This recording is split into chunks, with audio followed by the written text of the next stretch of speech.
Why do you think it is important that the process operators or the managers are not only trained in the new process, but they are operating it to a standard way of working, is my question.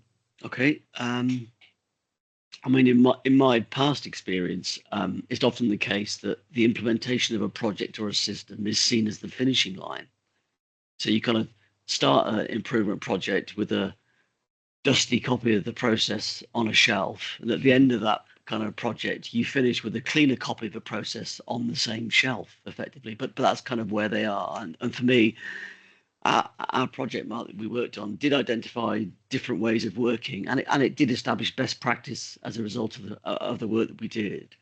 But it's really important that the kind of process documentation at a few levels captures that, from a process procedure, even work instruction point of view, because you need those kind of documents to keep that kind of process being maintained. So it's important from a consistency of customer experience point of view. It's important from a new starter kind of training point of view.